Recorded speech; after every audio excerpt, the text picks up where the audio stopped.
Hi guys, thanks for tuning in. Just gonna let a few people hop on and then I will get started with the live. Here we go.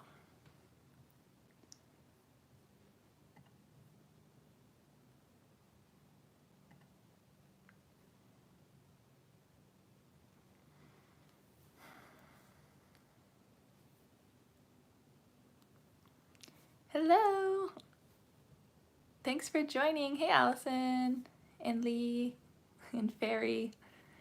Thank you guys for joining. I am just about to go into a Q&A with you guys, kind of give updates on what I've been doing and touch base with you. So definitely, if you guys have any questions, go ahead and send them. I'm kind of going to go with the flow again today and roll with whatever you guys want to start, taking it in certain directions or certain topics.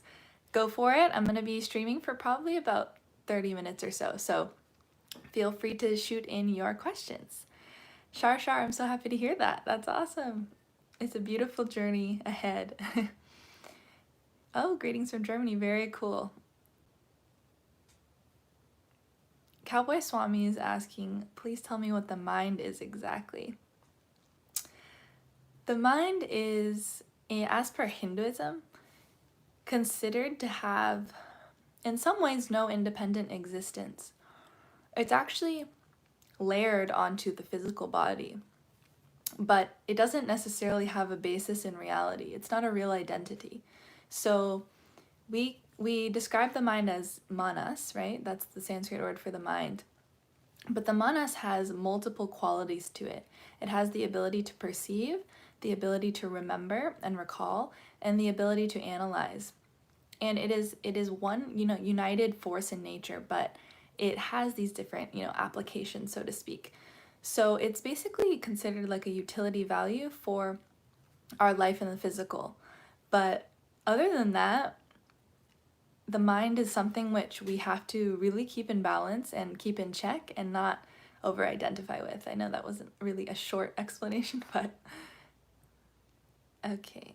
Prabhu is asking, oh, here we go. Sunny's asking, what do you believe in the afterlife? I have a whole video on that, on Hinduism and the afterlife.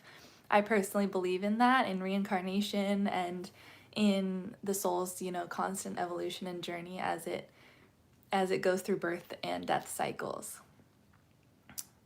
Prabhu's asking, right now I'm non-veg, how to change myself veg? That's really just a conscious decision, honestly. You just have to start, slowly or fast if it works for you, taking out meat and taking out dairy and things like that and replacing it with lentils, replacing it with other types of protein, etc. It's really actually pretty easy to do. Protein is in all the foods that we eat, including vegetables, so it's nothing difficult. It's truly just a removal process.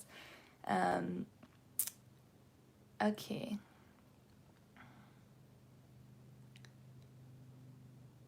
I'm just catching up here with your questions. Thanks for shooting them in. Okay, so what are the key practices in Hinduism? That really, really depends on what sect that you're in and what kind of belief system that you're following within Hinduism. So it really actually is very diverse and depends upon that. There's so many different branches within the umbrella of Sanatana Dharma or Hinduism, and you can really focus in different modalities and different ways of being in those different sects. Chelsea, honestly, being Hindu is being aligned with the cosmic principles. That's really all it is. There's no formal conversion process. Just start, educating yourself, learning, keeping an open mind, reading different of the scriptures. I actually have a video of like how to start learning about Hinduism on my channel, so maybe that will help you also. Hey, Yoga with Concha. Good to see you here. Okay, are you on Instagram? Yes, I am. It's in my description of my videos, all my videos on YouTube, and on my YouTube channel page. You can see the links for all my other social medias. Hi, Lisa. Great to see you here. Thank you, thank you. Okay. Why is this not, sorry, I'm having some tech issues over here like usual. Okay. What was your parents' reaction on me becoming Hindu? Um, it was it was honestly handled pretty gracefully by my parents. Like at first they were pretty surprised, obviously, um, and thrown off, but they also saw how much I had changed as a being in really positive ways after coming back from India, and were pretty like mind blown about, how much I had healed and how much more light and positive of a being that I was and how empowered I was by it. And so they kind of just trusted in that, and then they both also visited India and met Swamiji, my guru, so that helped them understand further. And now my mom, she actually really follows a lot of Hinduism, and she follows Swamiji. And my dad, he has an open mind and like asks me questions about it. Okay, combining heating and cooling foods in Ayurveda is okay, right? Um, yeah, yes, not like it's not necessarily contraindicated. Sometimes we like to do that to keep a balance in the meal, but it really depends on the substances. For example, like you can you can combine cilantro with ginger in your khichdi, right? Something like that. That's cilantro is really cooling, ginger is pretty heating, but you can have them in the same meal, right? So especially with spices and things like that, they can also bring a balance. Okay. Yes, Tiana, thank you for joining. I appreciate you here. um, do you drink water with fluoride? Absolutely not. I do not. I share about that. I think I get asked a lot about that in my live streams, especially. Um, no, I do not drink water with fluoride. I do not drink or go near tap water whatsoever. I care a lot about water and water quality because I believe it's something so overlooked by most of us. We think a lot about our food, maybe as conscious beings or on the spiritual path, but we don't often take a look at what we're drinking, which is majority of what our body is made out of. It's not food, it's water. So it matters so deeply, and I would definitely recommend you guys take it very seriously and invest in a filtration device or an ionizer that is really like well made and long lasting. I can tell you more about what I use. I have a Kangen machine. I love it and I'm a big proponent of it. So if you are interested in that, send me a message. I can tell you more about it. Nithyanandam Borealis, thanks for joining. I don't know why certain things are getting, like, certain comments are getting hidden.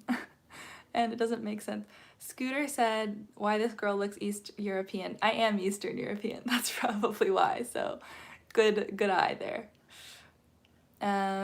Hey, good to see you. Good to see you too, Carly. Okay. Cilantro, yum. Yeah, I love it too. It's so good. Ginger onion is good or bad? Ginger, very, very good. Of course, it has its different qualities. There's sometimes it's contraindicated, but generally speaking, ginger is very balancing for most doshas. Onion, on the other hand, is a little tricky and more rajasic, so we don't necessarily advise onion for a lot of people, especially on the spiritual path.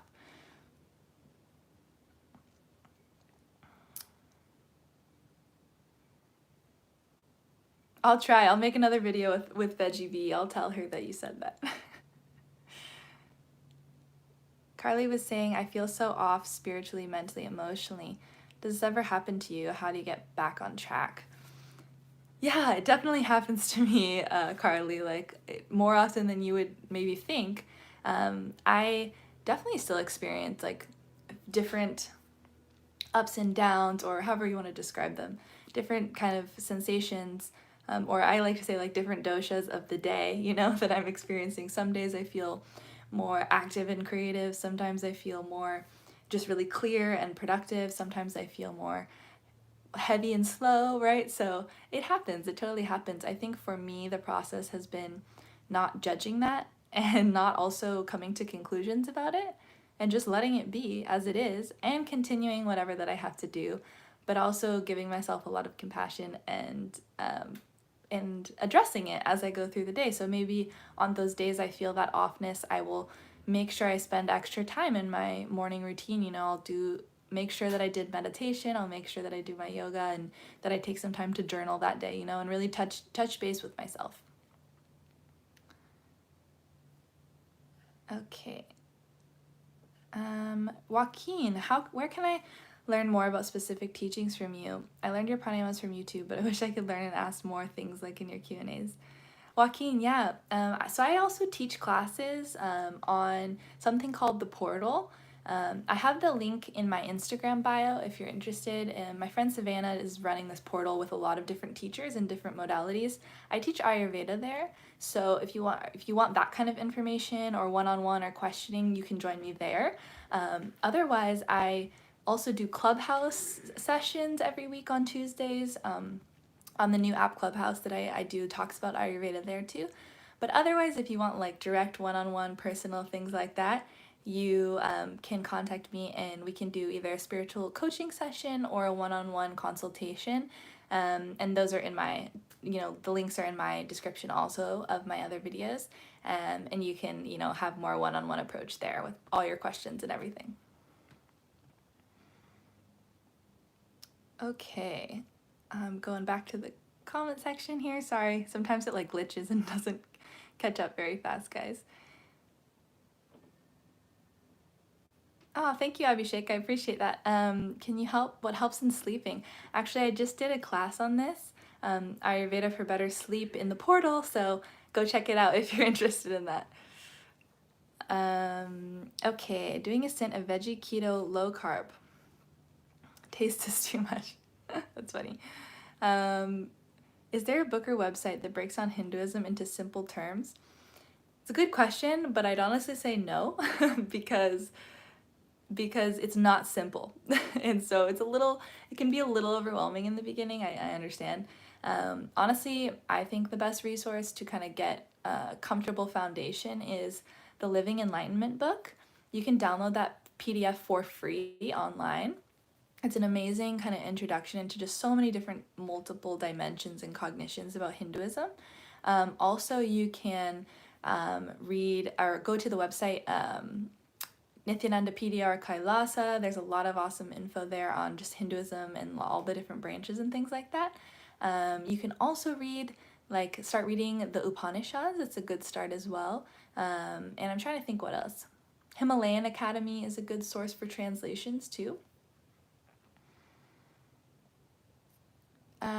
Yes, I am American, but that's not an ethnicity. That's my nationality. My ethnicity is primarily Eastern European and also Spanish. Indie writer. Do you have a partner? There's not a simple answer to that, but yes. Yes, I do. I'm grateful for every morning I can drink water from a well. This is amazing and free. That's wonderful. You're very lucky you have that source by you. Thanks for subscribing. That's super cool. And happy Holi, everyone. Okay. Hi, Saranka. Thanks for joining. What are your thoughts on preserving sexual energy to manifest things? Yeah, it's definitely a very real thing. Our potency has a lot to do with, that energy. And so if we are exerting too much of it or, expelling too much of it, it can take away from our different spiritual abilities and manifestation abilities.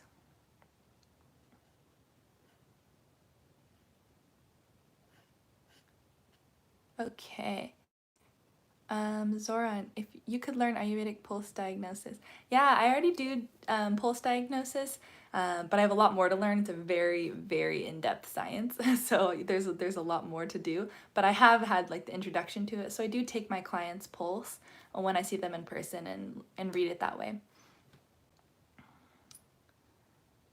How do you manage a happy marriage life? I don't have all the answers for that, so I'll get back to you when I do. We have the same birthday. No way. That's so cool, Abhishek. That's really awesome. Wow, and the same actual age too. Wow, that's really cool.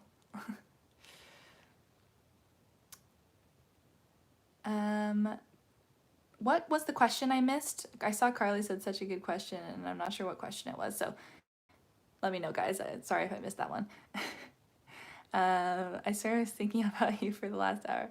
Aw, Mia, that's so sweet. Sending you love. Yes, Scooter. Basically, either like total celibacy is some people's route, but you can also just do different techniques to actually conserve your energy. Sorry, something fell.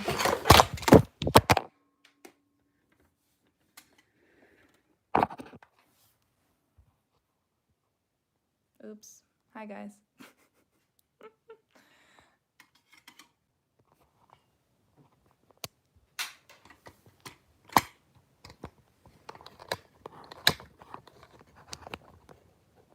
Okay. My whole charger fell. Sorry. Okay. We're all good. We're back. We're back in action. But for some people, it is actually just about not overexerting that. So like if they're in a relationship, to make sure they're not like, you know, over sexualizing their partner or themselves, you know, and maintaining different ways to maintain that energy during that time is all about, like, there's a lot of tantric techniques for that, but I don't want to get into that right now. Okay. Sorry. Okay, now I'm scrolling back here.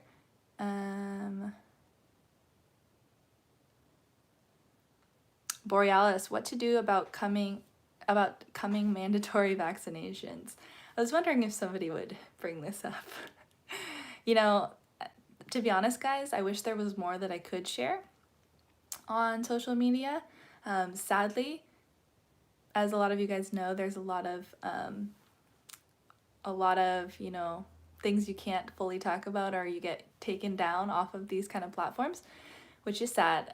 But I will say, I am definitely not getting the vaccine, and I have a lot of reasons and educated medical understanding of why that is. And I don't enforce that belief on anybody, but I know I definitely believe in freedom of choice.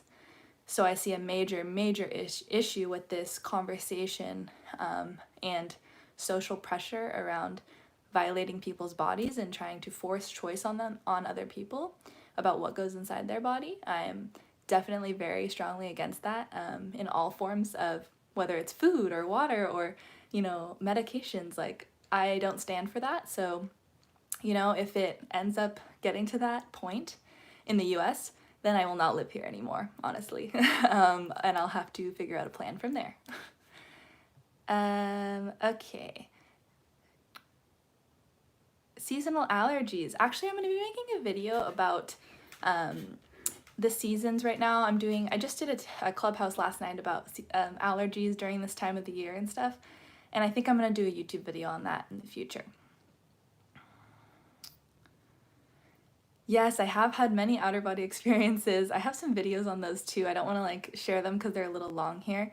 But I do share some of those on my channel.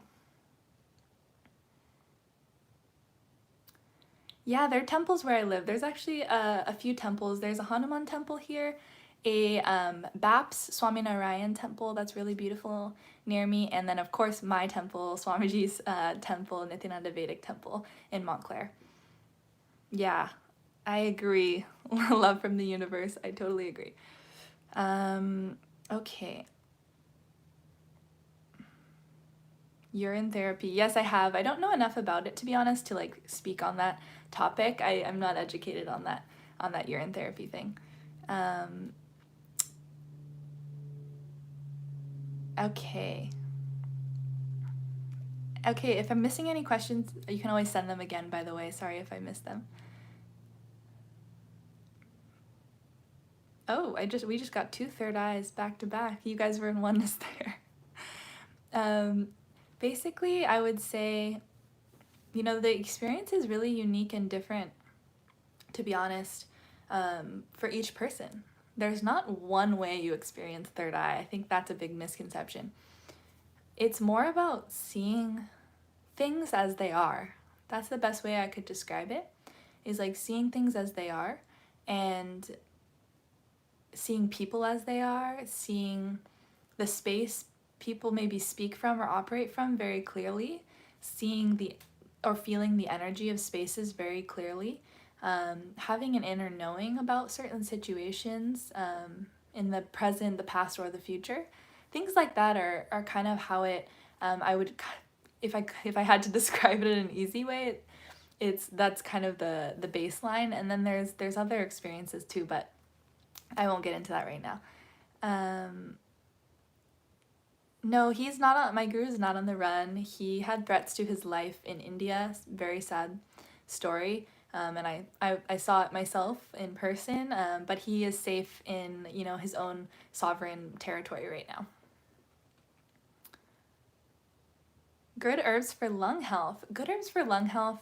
Tulsi is a really great herb for lung health. Like, that's also really easy to take as a tea. Chyawanprash is an herbal jam that's really wonderful for the immune system, asthma, and allergies. What else? There's so many, honestly. There are ones called Sitopaladi and Talisadi, but those depend on your kind of constitution as well. Take those.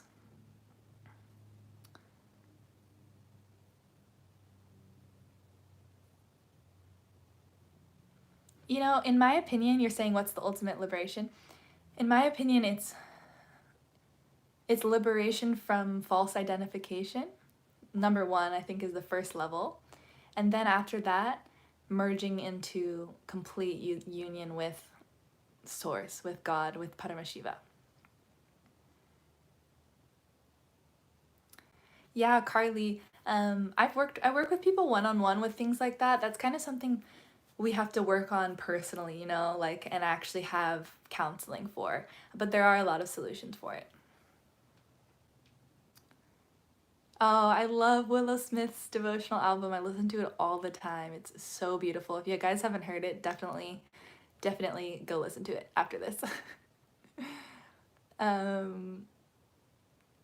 Thank you. I appreciate that.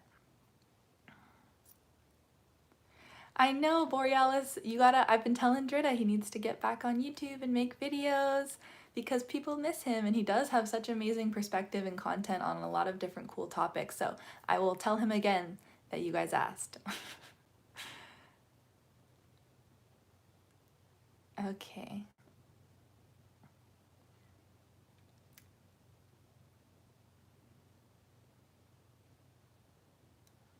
Just catching up on the comments here, guys.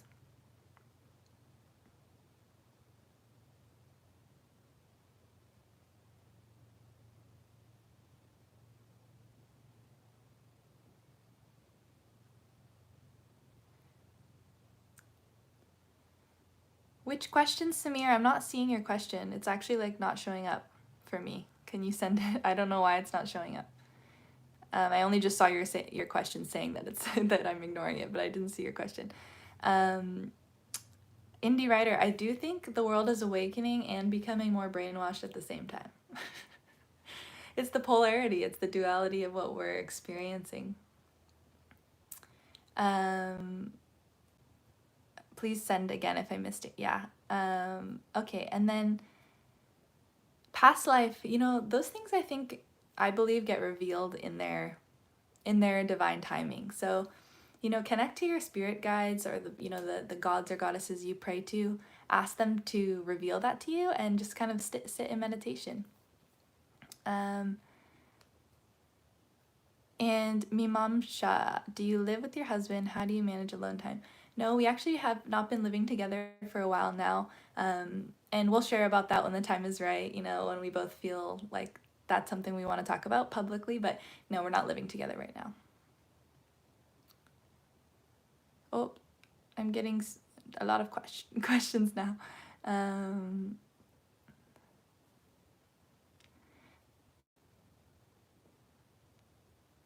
I know, the Baba Samadhi Darshan, so good. Shiva is an energy and a being, both. He's form and formlessness. All the gods and goddesses are like this, actually. They have legitimate form and physicality, but they also have complete formlessness simultaneously.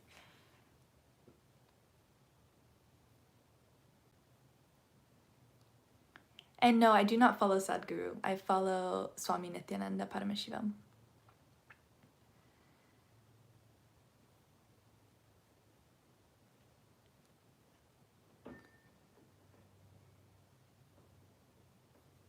Yes, JP, there are certain people who have developed the Shaktis of the third eye that they can literally see through things. I've experienced this in small amounts through when I was in India myself, and then I know other people who legitimately can read blindfolded with their third eye. So it depends on kind of what level of experience that you might have or initiation that you might have with that. Yes, I absolutely believe in astrology. 100%. It is a science, it is a cosmic science, and I'm actually going to be studying it once I finish my school for Ayurveda this month, and after that I'm going to be starting to study Vedic astrology to tie it into my practice. It's a incredibly accurate thing. If you've never got a reading and you don't believe in it, just get your chart read and you'll see you'll see what I mean. It is not like Western astrology, by the way. It is very complex and very detailed.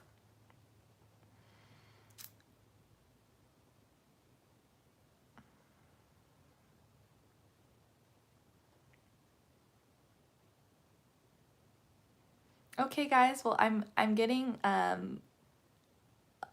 this kind of some of the same questions, but I'm gonna close up the session here. I appreciate your guys' time and all your good questions, and I'm excited to talk to you more. Again, if you guys want to see more of me or more of my content, do make sure to go onto Instagram and TikTok and Clubhouse because I'm much more active there nowadays, usually than YouTube, because honestly, I've had a lot of work and a lot of school lately, so I do apologize. I've not been able to make YouTube videos as actively, but I hope to start that back up in a few weeks once my schedule kind of opens up again. So, sending you guys a lot of love, a lot of blessings, and well wishes for this spring season, and we'll talk on the next video.